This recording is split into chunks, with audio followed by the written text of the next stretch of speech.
It's a bit like if the weather was really crap outside, it's cloudy and rainy and cold. Sometimes it's perfectly okay just to stay inside and curl up with a blanket on. But sometimes you want to get out there, and if you're going to get out there, well, you put your jumper on, you put your jacket on, maybe you put a raincoat up, whether it's depression or anxiety. Sometimes you can just sit there and be with it, and that's okay. It will pass. But sometimes you want to get on with things despite it. Hello, I'm Dr. Jodie Richardson, and you're listening to Well, Hello Anxiety, a podcast where we end the struggle with anxiety and build our toolkit of practical skills to thrive.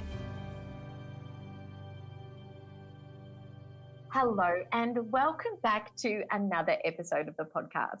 Today's episode is Dr. Tim Sharp, aka the Chief Happiness Officer at the Happiness Institute. Tim's work is work I've followed in the area of positive psychology and mental health and wellbeing for a long time. And so it's such a joy to have you here with me today, Tim. Thanks for joining me. Thanks for having me. So thanks again. It's really lovely to see online that when you're Dr. Happy, and that's how we all know and love you, but you do share that Dr. Happy isn't happy all the time. Can you tell us a little bit about the fact that you have your own ups and downs like everybody else does? Yeah, sure. Before I was Dr. Happy, I was Dr. Miserable.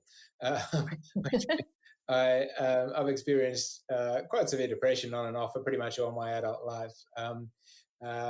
Before I even knew what it was, before we spoke about these things, in fact, it really wasn't spoken about when I was really at my worst and when I was younger, I suppose. This is before Are You OK Day and before Movember and before Beyond Blue and all those things. So I didn't really know what was going on. My parents didn't really know what was going on. No one really did. Even doctors and psychologists probably didn't know as much back then. And I certainly didn't speak much about it. But as I got more confident, I suppose, and as the movement of speaking out and sharing lived experiences has grown and grown, which I think is a fantastic thing, I've been much more comfortable sharing my experiences. And I think it's important because I think the more of us that speak out, the less lonely other people feel, the less stigma there is. So, as much as I've focused on trying to promote positive psychology and help people be happy, and look, I am happy some of the time, more often than not these days, I suppose. But yeah, my depression still rears its pretty ugly head at times. And again, I think it's important that I speak about it so that people have realistic expectations, not just of me, but for themselves and for everyone. I love that you've found that you've been able to, look, times have changed. Certainly more people are open.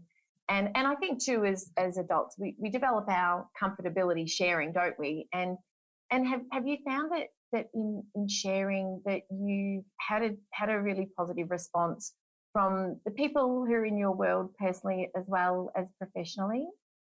100%. And that's for a couple of reasons, though. I suppose I didn't really share until the movement was, starting to become established. So, it was certainly a lot easier if I'd come out a lot earlier. I don't think I would have got a negative response then, but I think there would have just been a lot less, more ignorance, less awareness, I suppose. In fact, but I still remember that the first time I came out technically or formally, and my immediate family and knew about it because they'd seen and lived it for years and years, I suppose. But at one point, quite a few years ago now, I decided to formally come out because I'd started to sort of dabble in sharing my story, and so I sent an email to my, I guess what I would consider my closest circle of friends, as my immediate family knew. And I basically just said, I'm going to be starting to talk more publicly about this. You might see or hear something. But I wanted to tell you first, basically, that my depression's been ongoing. It's quite severe at times. And not only did I get a positive response, a supportive response, but what surprised me in a way is that I got a response full of shock and surprise, i.e. they said they didn't know. Now, that was particularly interesting for me because having lived with it for so long, I just thought it was so bloody obvious to me. I thought, how could people not know that I was so distressed, so dysfunctional at times? I mean, trigger warning, I'd ended up in hospital twice. So I kind of just assumed that that my friends knew. And so when they were surprised and they said, basically, why didn't you tell us? I was surprised that they were surprised, Wow. which I think makes two important points. I think one, we can't always assume that other people know what we're going through, but also what it proved, and this isn't necessarily a positive thing, is how good I'd become at putting on this brave face.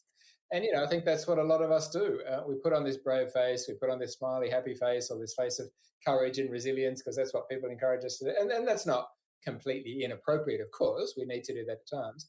But it can actually be dangerous in a way, because by putting on a brave face, I was reinforcing the myth in a sense, and in some ways also discouraging other people from helping me, because I was effectively telling them, even though I didn't know it necessarily, I was unconsciously telling them that I was okay when I wasn't. So, but yeah, look, short story, I did get a very supportive response, and it's interesting. A number of people have continued to check in and at regular intervals.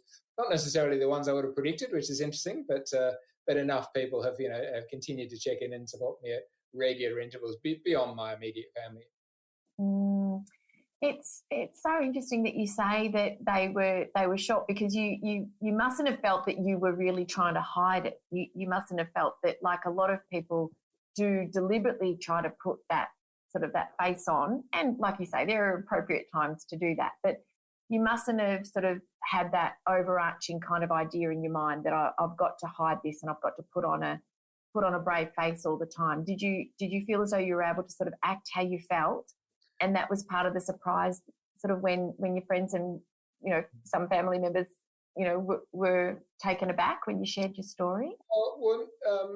Well, no, I think I probably did actively try and hide it for a long time. I mean, remember, I'm extremely old, remember, so we're going back quite a few years now. I mean, we're in my, I guess, the onset of the worst periods in my, very late teens, early 20s. So again, we're going back, again, this is before Beyond Blue, before Are You OK Day. So there really wasn't any open discussion about it. It seems almost strange now to think about that, but it just wasn't spoken about. So it wasn't a conscious thing of trying to hide it. It's just what people did. It's just what was expected, I suppose. So, but I guess to go back, I was trying to hide it in a way, and I guess I tried to hide it in different ways for different reasons at different times.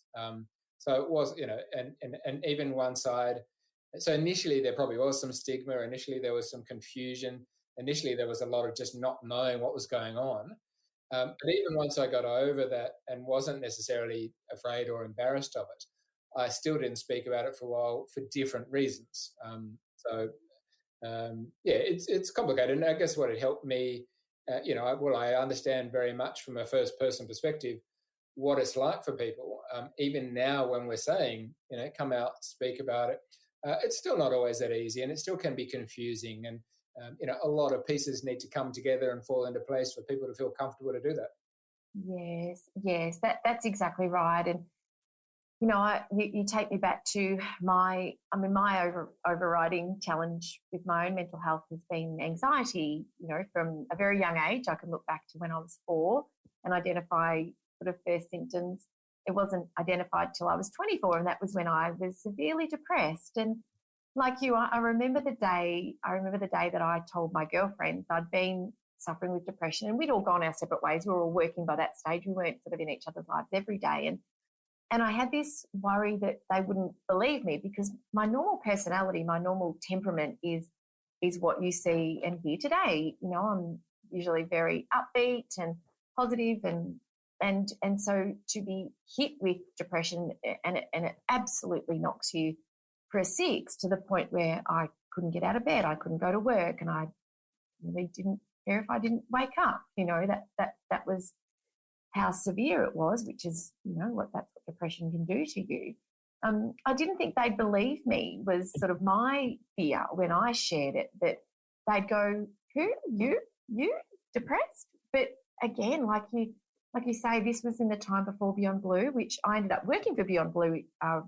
I left teaching to go and work for Beyond Blue in 2001, and they really only started up in the year 2000. So it's we've come a long way, but like you say, it's still not something that everybody's comfortable sharing, even in their own circles, let alone in a more public forum.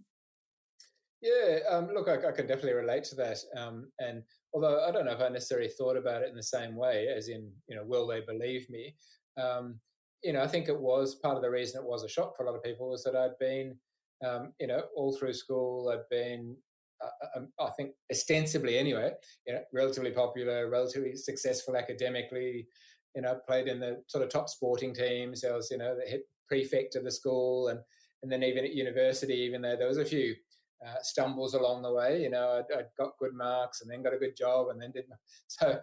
Professionally, and in almost every regard, from the outside, I would have been seen as successful. But in my mind, was a roaring imposter syndrome and severe depressive thinking that. It was I could get an Olympic gold medal in turning positives into negatives, or discounting positives anyway. So so I guess again, I can fully understand why ostensible trappings of success don't always translate into people's subjective experiences. So certainly did in my case, and they still don't to some extent.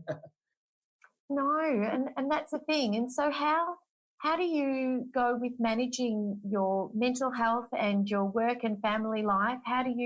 What works for you? I guess I'd love to know what makes a difference for you to be able to manage your depression. And I'd also love you to take us back to sort of when you first were able to get help that made a difference for you. Yeah, well, I'll start with the second question, I suppose. When I first, again, I guess just going back and just to help people understand, it was a completely different, well, it was a different world in mental health space. So getting help was a bit of a mystery, really. I mean, we just didn't really know where to look. So I guess the first time I got help, and again, apologies to the listeners that might be triggered, but it really only happened after I attempted to end my life the first time. So. Not surprising, I've been struggling for a long time before that, but we just didn't understand. I had loving, caring parents and even good friends, I suppose, but just no one knew what was going on. And again, I hit it probably so, but that was clearly a crisis point, and a point at which people realised, and I probably realised how significant things were. So from that point, and again, I was extremely lucky to, even though I was living out of home at the time, and left finished school, but I had very supportive parents who tried the best they could, even without knowing much what to do. So to be honest, it took me probably 3 trials at different psychiatrist, counsellor, therapist type people to find the right one. So the first one was just a contact from my dad's, I think, who was a counsellor. And look, in some ways it was helpful. It was the first time I'd ever talked to someone, I suppose. So in that sense, it was a massive relief. I can still remember actually this sort of unburdening, this weight coming off my shoulders, just having someone to listen. But with all due respect to her, she was a fairly, I don't know how knowledgeable the audience is, but she was a non-directive counsellor, so she listened very well. She was very empathic, but she didn't really offer me anything. And for me personally, I needed something a bit more prescriptive, I suppose, a bit more structured. So that helped for a bit, but not quite enough. And I'm boiling a lot of it down into very short summary, I suppose. But we then went to a psychiatrist, which was an absolute disaster. And I'm not saying all psychiatrists are, but it just definitely wasn't right. In fact, it was quite damaging. It was quite traumatizing in some ways. I won't go into the detail, but that was very unpleasant. And then again, it took a few years later, I eventually found a clinical psychologist whose approach, which is what I went on to specialize in, was cognitive behavior therapy. CBT, and without overstating the significance of it, it saved my life. She saved my life. It was just massively incredibly helpful. And look, again, I know different approaches work for different people, but CBT for me at that time was just perfect. And so it helped me incredibly. It helped me personally. It also helped me find my career in a way, indirectly. And it just gave me the practical strategies I needed at that time, and still utilised to some extent, to get through what I was going through. So that was, that was over the course of a couple of years. And then since then, I've seen a number of different people. I still see a clinical psychologist on a regular basis. But over the years, that's been on and off for different reasons, I suppose. And, and I've dabbled in other approaches, particularly mindfulness and ACT, acceptance commitment therapy. So, but for me, still, CBT is probably, with a bit of ACT and mindfulness thrown in, is probably the most helpful approach. So they're the sorts of things that still help me today. A couple of the other big things that I still find very helpful. So exercise is very, very helpful for me. I exercise almost every day. And for me, that's not just for the physical benefits, but for the psychological benefits, the mental health benefits. So I find exercise as probably one of the most effective antidepressants, stress busters. And I've done that on and off for, mostly on for quite a while now. I meditate on a regular basis, and I find that helpful. I could still, I do it pretty much every day. I'd probably like to do it for slightly longer periods, I think would be helpful, but that's very important. The other probably most helpful thing, which I'm not as good as that I'd like to be, and particularly when my depression hits, I struggle, but is reaching out and talking to other people. As well as having had very supportive and loving parents, I've now had and had for 20-something years now, a very supportive and loving wife. But the biggest problem for me when my depression hits is I withdraw, even from her. However, when I can reach out and ask her, when I talk to her and I've got a few very good friends, then that's definitely helpful. I just, I struggle to do it during the really dark times, which is when I need it the most. So they're probably the main things. I mean, finding a meaningful career has been incredibly helpful for me. I mean, my work has been therapeutic in many ways. And more recently, or on top of that, the charitable work I do with a youth mental health charity has been very important. So I'm now at a stage in my life and career where I can give a lot, which is very fulfilling. So yeah, they're probably the main things, I guess. It's so important, I think, for listeners to know, first and foremost, that no matter who you are and what you do, we all experience challenges with our mental health. Some people, like you and me, we have ongoing challenges. Other people might have a period in their lives where they experience depression or experience an event that really affects their mental health in a serious way. And, I think it's really brilliant that and the circumstances and the culture has evolved to bring you to the point where you were comfortable sharing. And I've developed that over the years, more and more comfortable sharing. And even last night I popped a post online and somebody reached out and sent me a direct message just to say how much of a difference it makes for her to know that someone like me who has tools in my toolkit, my mental health toolkit, still struggles. And I think normalising that goes such a long way, doesn't it? And also the idea that when we are struggling, there are lots of different approaches that we can take to make a difference, to help us to sort of really still live in the words of Russ Harris, a rich, full and meaningful life. So I really appreciate you sharing that. Oh, thanks.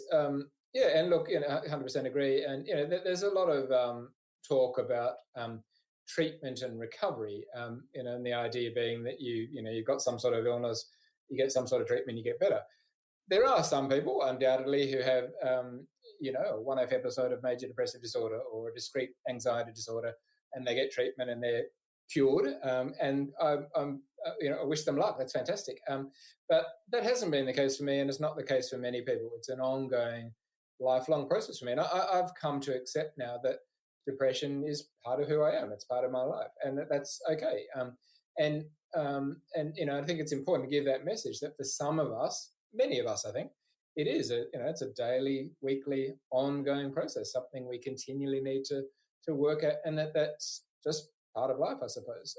The other thing that I've increasingly done in recent years, and again, when I'm well, I can do this better, is to actually see the positives within my depression, which might sound weird in a way. But what I've come to learn is that many of the things that contribute to my depressive episodes are the same things that make me a successful and hopefully likable person. One, for example, my empathy. Even before I remember being depressed, as a younger child, I can always remember, and my parents told me I was, what's now often referred to, I suppose, as highly sensitive. So I would get very upset very easily. Now, again, we didn't have language to describe it. We didn't know what was going on. But looking back now, and having obviously read more about it now, I think there is a group of people who are highly sensitive. Now, that can, under certain circumstances, lead to quite severe and deep depression for me. But it's also what makes me caring and empathic, and it's what makes me compassionate, and what drives me to help others. So, and I don't think I can have one without the other. So as much as I'm not saying I like my depression, I don't at all. It's extremely unpleasant. But it is they're two sides of the same coin. And I think, again, more and more I'm able to try and appreciate that, and see that I kind of, I guess, if I want those good aspects of me, I need to tolerate and accept some of those less good aspects. Like in the movie Inside Out, where Riley, Joy wants to put sadness in a circle for the whole movie, and yet when sadness is finally allowed to have her time in the spotlight and Riley, the character, is able to express how she feels, that's recruiting help, isn't it? That's recruiting friends and family and support. And without that, it's just it's a very solo, challenging, difficult experience. And like you say, when you need it most, you withdraw and you don't want that. But when you can express that and other people can see that you're in need of it, you're able to get the support that makes a difference for you. So it's the upside of the dark side, isn't it? Yeah, look, 100%. I must have forgotten. I watched that movie a long time ago, but I should watch it again, because I do remember at the time thinking it was absolutely brilliant.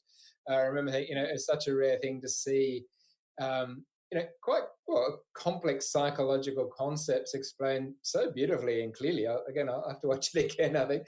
But yeah, I remember it did a great job of that. The idea that, you're not going to be happy all the time. The so-called negative emotions are important. They're part of us. And I think in the latter part of my career, when I focus more on positive psychology, we've seen positive psychology evolve from a science of happiness and positive emotion initially, in its sort of early naive days, to a much more sophisticated understanding of the full gamut of human emotions, and that if we're looking to thrive and flourish as opposed to just be happy, we need to accept all and everything. Which again, approaches like ACT have been advocating as well. So, and I remember talking to Russ Harris about this a while ago, and kind of agreeing that in many ways ACT was a form of positive psychology, or a subcategory, whatever you want to call it. So, there's definitely a lot of overlap there, and I think that really is an important message. That, for quite a few years now, there's been a motto saying it's okay not to be okay. Many of your listeners have heard that. And I love that, but I'd actually go further. It's not just okay not to be okay. It's healthy and appropriate not to be okay.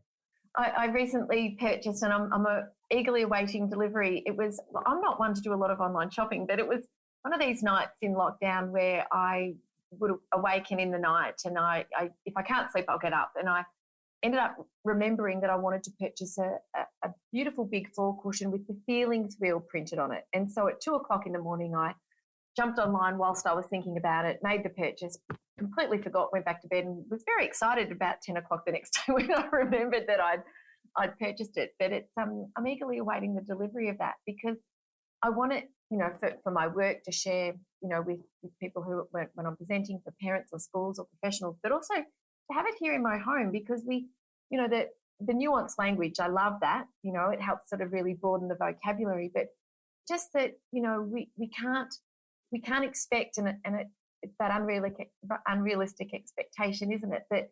That we're meant to feel good.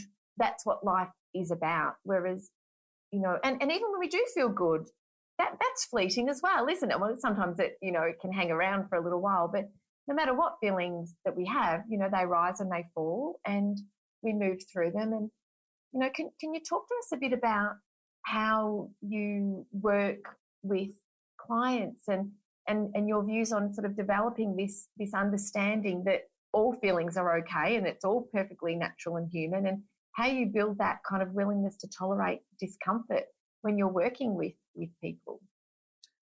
Sure. Well, I should say the work I do now, my work's changed quite a lot over the years, and for at the moment, and for quite a few years now, I don't do any one-on-one work anymore. So I don't do any therapy or even coaching or executive coaching. So pretty much all of my work now is public or corporate speaking, conference speaking, as well as writing. I do a lot of writing and recently recording audiobooks. And then I guess you'd call it or PR media work, I suppose. So, but the answer is pretty much the same as what it would have been going back a few years when I was doing more one-on-one work, which is just to help people reflect upon the normality and appropriateness of the so-called negative emotion. So, one of the examples that I've been giving for a long time now and that most people can relate to is, if you think about any significant goal that you've achieved in your life. And so, one of the examples I give is when I completed my PhD, which I still consider one of my greatest, professional achievements. I'm incredibly proud of it. And much of it was very satisfying and enjoying, but it wasn't all joy and happiness and smiling. Some of it was bloody hard work. Some of it was incredibly mundane, data entry. Some of it meant required sacrifices. I was working full time, doing my PhD part time, so that obviously affected, meant night times and weekends, so it affected social life and relationships. And I think not everyone's done a PhD, but everyone has achieved something of significance, and I think most people can relate to that. If you're training for a marathon or a triathlon, if you're just a project at work, whatever it might be, we all know that sometimes those satisfying accomplishments and achievements, things we all want in our life, require some sacrifice and therefore some what we might have called negative emotions. I don't really even like to call them that, but and so that what I would then ask them is say, well, if you never experience those sorts of emotions, you would never have those achievements or accomplishments. You'd never have that aspect of life, which again we all want. So. And the other thing, which, and I'm sure you've used similar examples, I suppose, is to, I often ask people to imagine where would you be without fear and anxiety? We wouldn't have survived as a species from an evolutionary point, and we wouldn't have survived as individuals now because, you'd wander out into the road, you'd do silly stuff. So, it's pretty easy for most people to imagine or to understand that fear and anxiety is an important mechanism, protective mechanism. It stops us doing dangerous stuff and taking ridiculous risks. And, we can say the same for lots of the other so-called negative emotions. Again, depression or grief, for example. Grief plays an important part. It shows us that we love and that we were loved. Guilt is important. It helps us hopefully learn from doing the wrong thing. If we there's plenty, there's many examples like that I would encourage people to think about and reflect upon. And if they can, even if you can just find one or two of those examples, you can then, it's not hard for people to then see, well, those negative emotions, those unpleasant emotions are an important, appropriate, normal part of human existence. And that the idea, even if the opposite then is if you think about smiling and being happy every minute of every day, that's kind of absurd. Like that would be really weird. So put all that together. And again, to go back to the point you made earlier, to be human, we are, and we're going to, and we should want to, we should expect to feel all those different things. Something that I've learned over the years, personally and professionally, and it's something that is really important to me to teach as a parent, and to develop this willingness also to tolerate my own and to withstand and have a willingness to accept my own pain and distress when my children are feeling distress and pain. And that's a hard one too, isn't it? But it's I remember, and I think I've shared this before, that I remember when it was a real turning point for me when I was depressed, and I remember being home here and just trying to fight it, I tried to do so many different things to make myself feel better. I just wasn't willing to feel how I felt. And I put in a call to my psychologist, and eventually when I got a call back, which I knew was available to me in times of what felt like crisis, he said, he put it to me as he had done before, but sometimes the lesson doesn't land. What if you were just to sit where you are, leaning on the kitchen bench, just sit there and just, it's okay. You feel depressed, and that's okay. And have a think about what might you do when the depression starts to lift a little bit. What might you do next? But you can, that was that very first time, and I was an educator at the time, and that the very first time I willingly said to myself, I'm feeling depressed and that's okay. And it was like, and nothing's changed and I'm still sitting here and it was like, oh, you can actually feel your feelings. And, you know, a hole doesn't open up in the floor, you know, you can, and it's the irony, isn't it, that the more willing we are to say, this is how I feel for now. I'm feeling like this. And once we develop, you know, that acceptance and that willingness, we don't, like you say, we don't have to like it, but, you know, it's counterintuitive, but we do, you know, the emotions do tend to move through us. And when we do everything we can in our power to sort of not feel them. Oh, yeah, look, 100% agree. I think, look, I struggle. Yeah, I totally agree. I mean, I've always struggled with the acceptance because I'm you know, by nature and by training, in a sense, you know, a practical fix-it type of person. And, you know, that's how a lot of us are brought up, I suppose. So, you know, I do think it is a fine balancing act because there is a role for taking action. There is a role for a place for doing something and trying to make ourselves a bit better. But there's also a very important role for that acceptance and mindfulness and just being with it. And I think it's the challenge is getting the balance right. And, you know, the balance will be different for different people and the balance will be different even for the same person on different days. So, you know, I think I was actually talking to someone about this just the other day, actually very recently, and there's a metaphor that I've sort of come up with, well, it's probably been used by lots of people, but that I've been, you know, that I mentioned to him, and I said, look, it's a bit like, you know, it's a bit like if the weather was really crap outside, it's cloudy and rainy and cold. You know, sometimes it's perfectly okay just to stay inside and curl up with a blanket on. But sometimes you want to get out there, and if you're going to get out there, well, you put your jumper on, you put your jacket on, maybe you put a raincoat up, and you know that's like, you know, whether it's depression or anxiety. Sometimes you can just sit there and be with it, and that's okay. And as you said, it will pass. You know, we know these things pass. But sometimes you want to get on with things despite it. And the challenge, I guess, is knowing when to do which one. I guess that's the secret. If you can, you know, working out when to just sit with it, when to accept it, when to stay home and rug up, or when to get out there with all your rain gear on. That's the magic. That's the secret that we all want to find.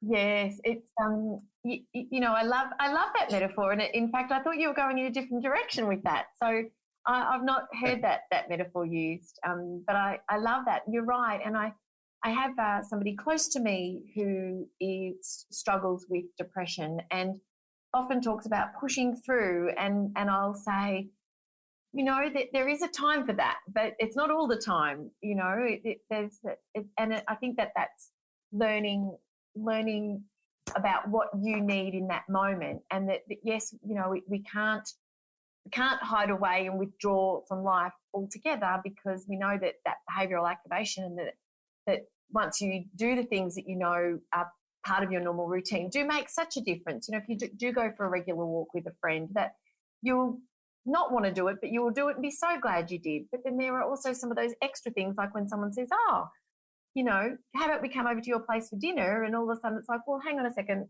that's something I'm not going to push through. I need to, you know, look after myself. And it's a learning curve, isn't it? And if you've got the right support around you, then you can get, you know, I guess whether it's a family member, like, you know, it can be in some cases, or whether or not it's through professional help, sort of learn that, like you say, it's okay sometimes just to snuggle in and stay dry and take a break. Oh yeah, 100%.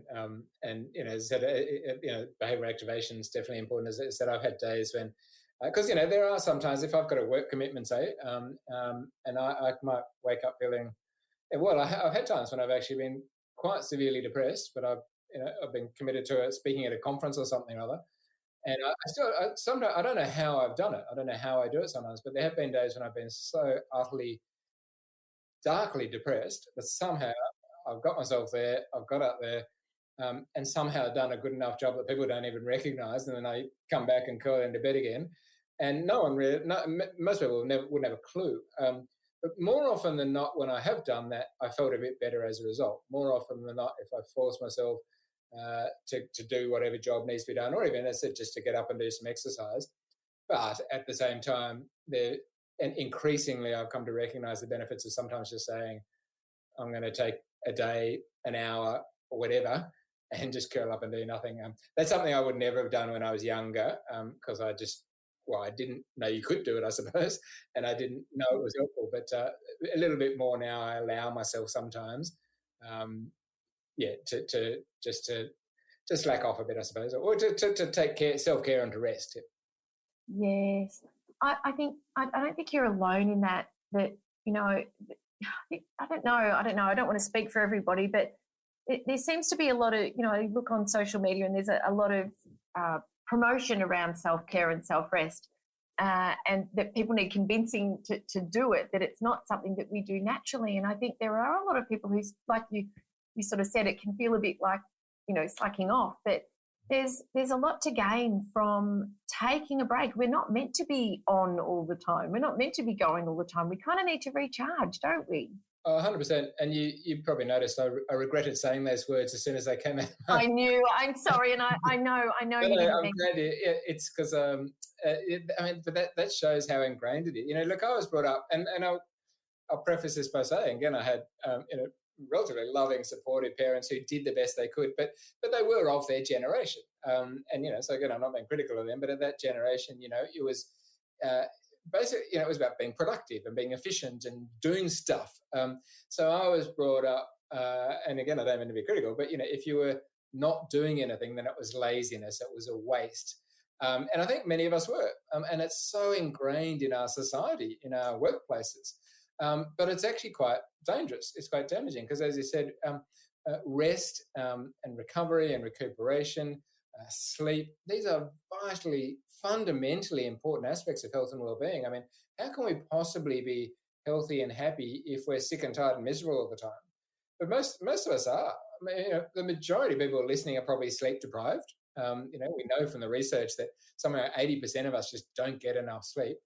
Most of us don't rest enough. Most of us don't take time out enough.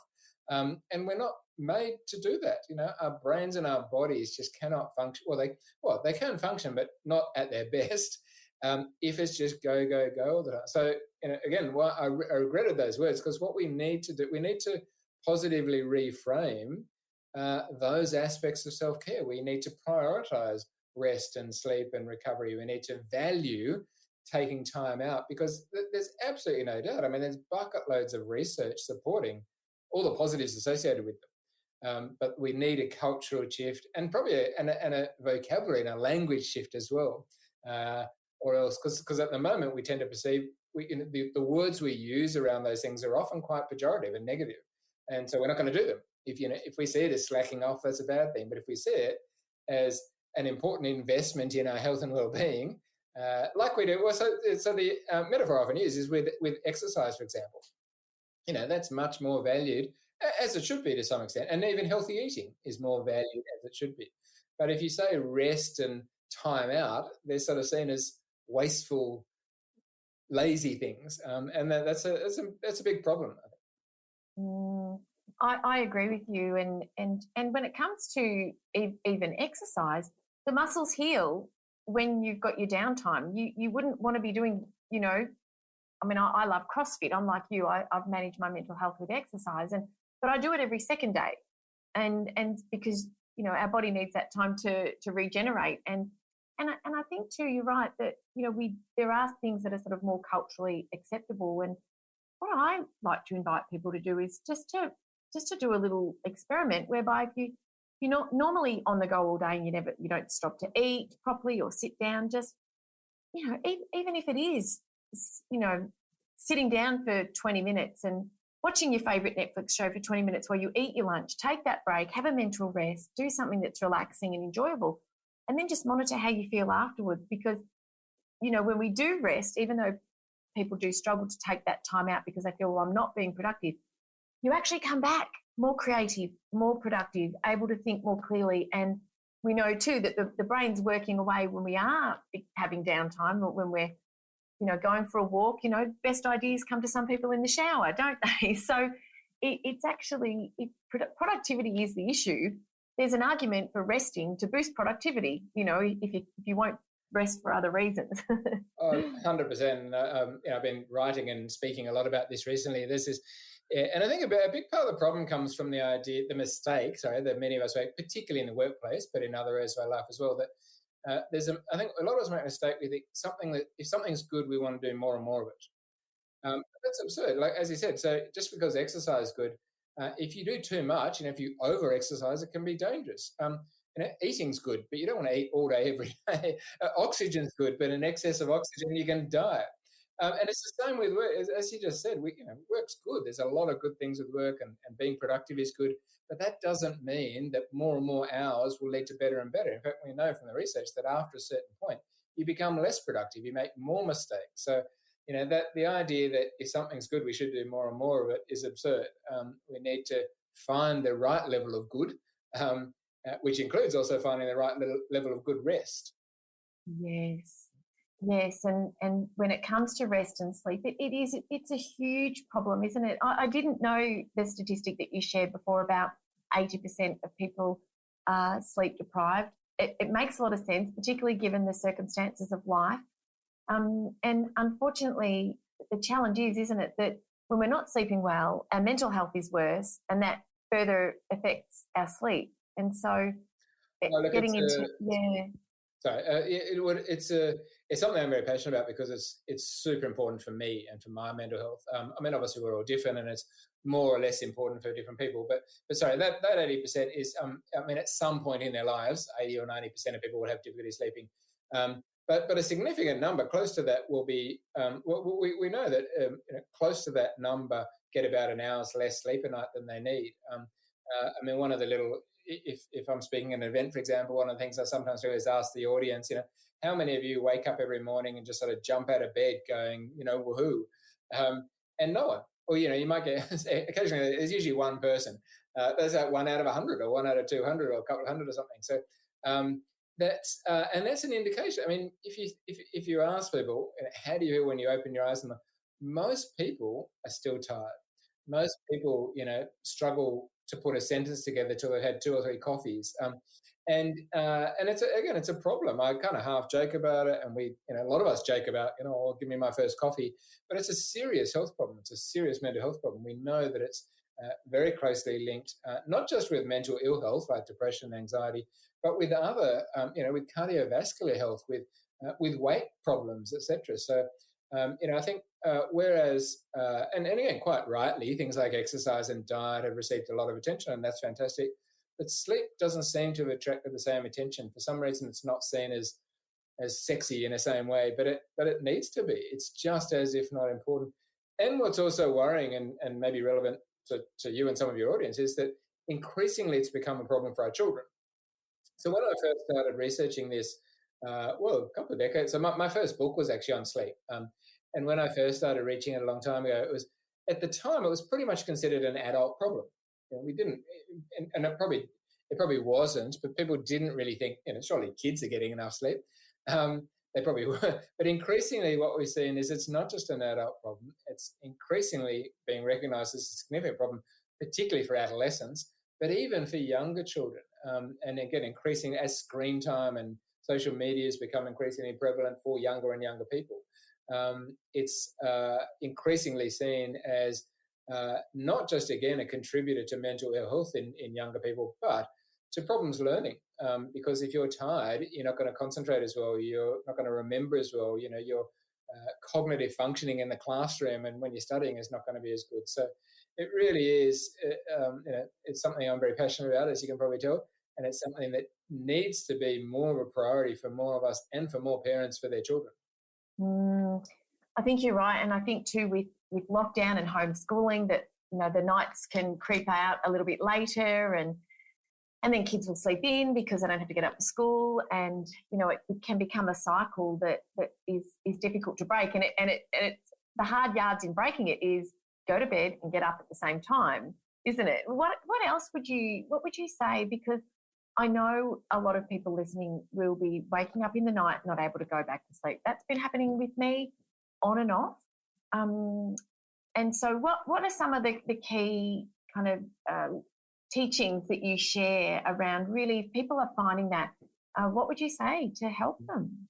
Well, what I say to begin with is that what I'm mainly when I talk about it, what I'm mainly talking about is insomnia, which is just one of several sleep disorders. So it's the most common one. So about I think something like 80 or 90% of sleep disorders can be accounted for by insomnia, but there are other significant ones like sleep apnea, etc. And so some of those other specific ones might require slightly different or specialized approaches. But for most people listening, who are mostly having sleep difficulties, mostly that will be what we call insomnia. And the major cause of insomnia for most of those people will be stress and worrying thoughts, etc. So again, I just want to acknowledge that there are a couple of other specific things that might require specific treatments or interventions. But the good news is for insomnia, and particularly stress-related insomnia, CBT is a very, very effective treatment, and in fact will be very effective for most people very, very quickly. And the major component of CBT in this context is what we call sleep hygiene, which is kind of what you referred to earlier. So it's good sleep habits. It's all the behaviours and routines around going to sleep and getting up around sleep. So, so just quickly, one of the main things we can do is have a good sleep routine, which means as much as possible, going to bed at the same time and getting up at the same time as often as possible.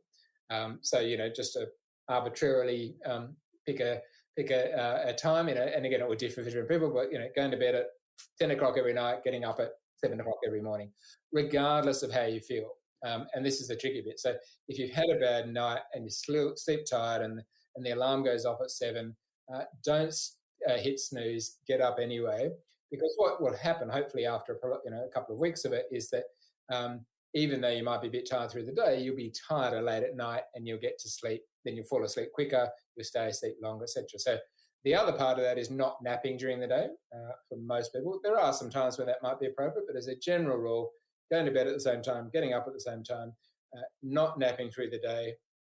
The other important part of good sleep hygiene is having what we call a wind down period. So that's for the 60 to 90 minutes before sleep. So let's just say, again, it's totally arbitrary, but let's just say 10 p.m. is your sleep time. From 9 or 8:30, that wind down period should be only relaxing, calming type activities. So ideally, nothing stimulating, nothing stressful. Now, I say ideally, obviously there's life.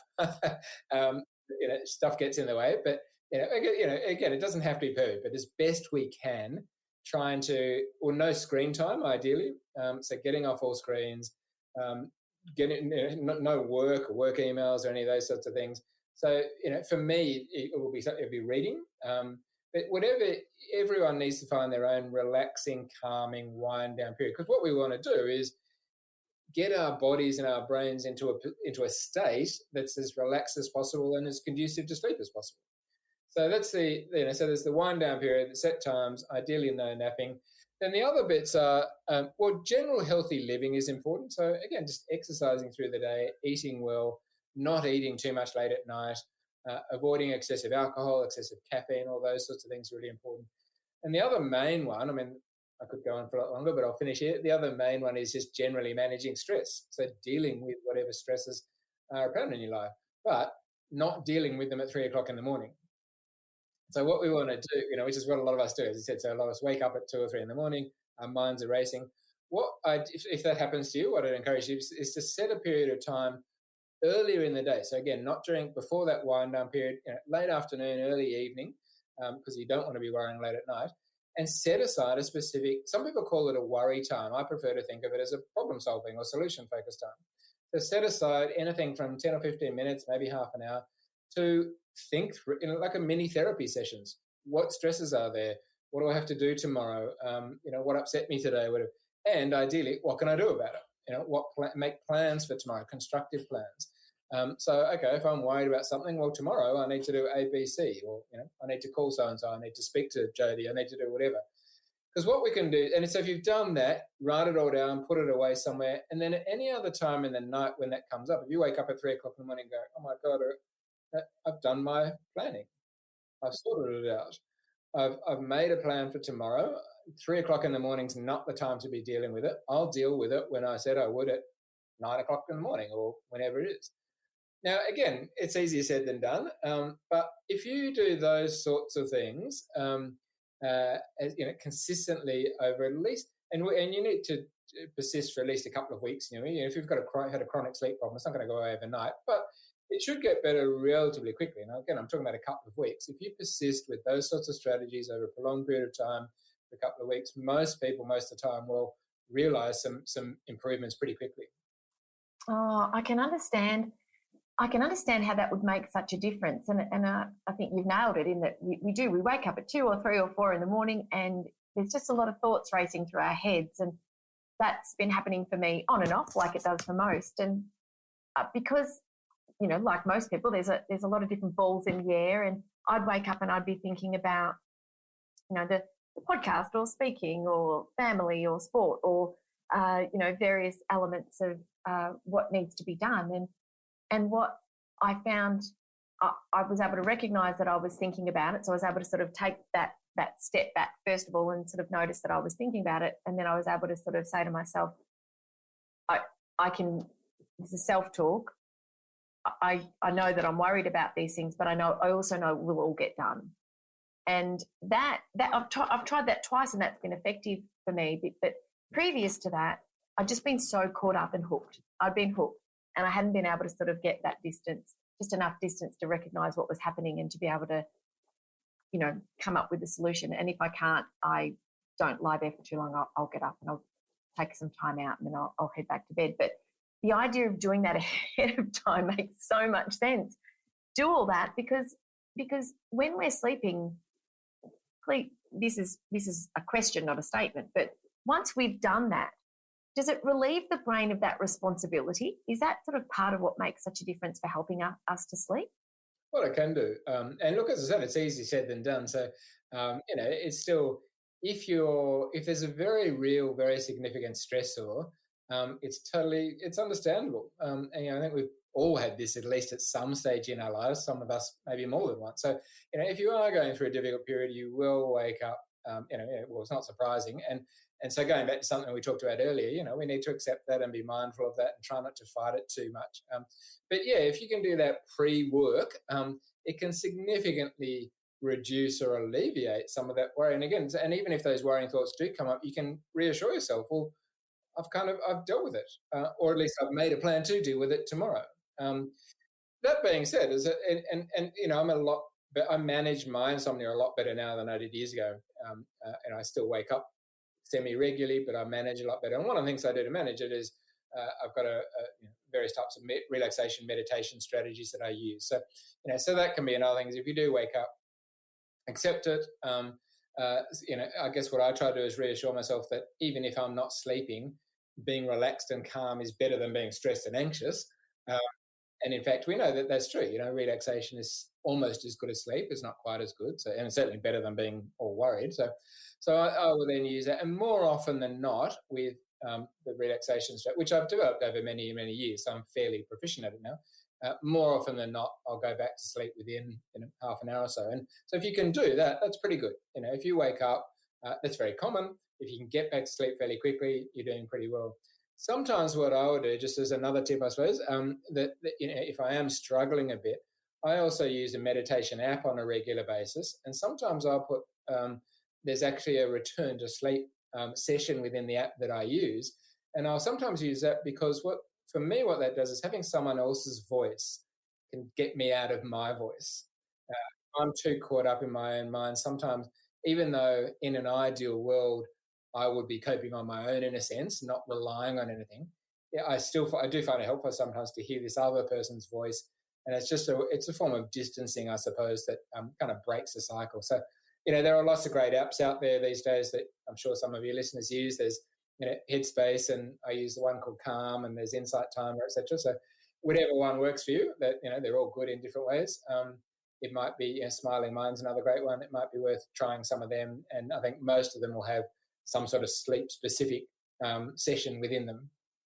Yes, it's helpful to have that as a strategy, and also what you were saying about the idea of relaxation is being relaxed is still rejuvenating to the brain and the body, rather than lying there and like willing yourself to go to sleep, which just makes you more and more stressed and makes it so much more difficult. That just having that idea that, well, okay, I'm not asleep, but, I can relax, and having something to turn your attention towards, like you say, the use of the app and the helpfulness that comes with having somebody else's voice to listen to, and the beautiful way that they're done to help you drift back off. It's something, with our daughter sometimes would struggle to go to sleep, or she's 11 now, or wake up in the night. And just intuitively, I would say to her, you don't actually have to go to sleep, knowing that she would. But I'd say, you don't have to go to sleep.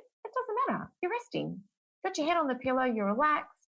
That's okay. And she'd have a talking book on or something to keep her attention. It just takes the pressure off, doesn't it? Because the more, like with anything, the more pressure we put on ourselves to feel or do something, the harder it is. So they're really brilliant strategies, and it's the difference that it makes for our general well-being, physical health, as you said, as well as our mental health.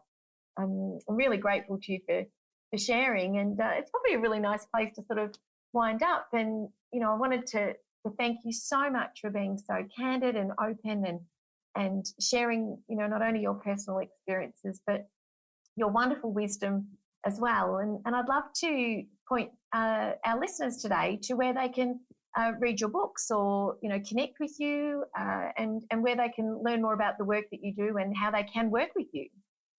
Sure. Oh, well, thanks very much for having me, and thanks for those nice words.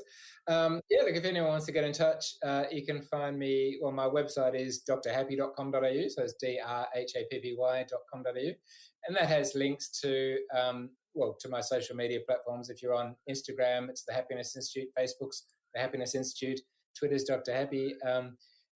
My audiobooks were only available on Audible, but if you are an Audible member, they're all free, and there's links on the website as well. So anyway, if you've got any other questions, just you can get in touch through the website. I'd be happy to follow up with any questions if anyone has any. Oh, brilliant. And I highly recommend, jump on Instagram and follow Tim's work, because he shares candidly and openly, and it's really inspiring. And and I'll put all the links to where people can connect with you. I'll put clickable links in the show notes, so you can jump on there and have a look at those if you're looking to find Tim and follow him. So Tim, look, thanks again. Thank you again so much. It really has been such a joy. We know we met years ago at the Happiness and Its Causes conference, many, many moons ago, it feels like now. It's really lovely to reconnect and to have this time. So, again, I thank you very, very much. Thanks for having me. Thank you so much for joining me for this week's episode. If you enjoyed it, please subscribe and leave a review. To keep the conversation going, I'd love you to join me over on Instagram. You'll find me at Dr. Jody Richardson. Also, if you'd like a copy of my free 5-day mini email course, Calm Your Anxious Brain, then jump over to my website, drjodyricardson.com, and you can sign up down the bottom. I've really enjoyed having your company. Thanks so much. See you next time.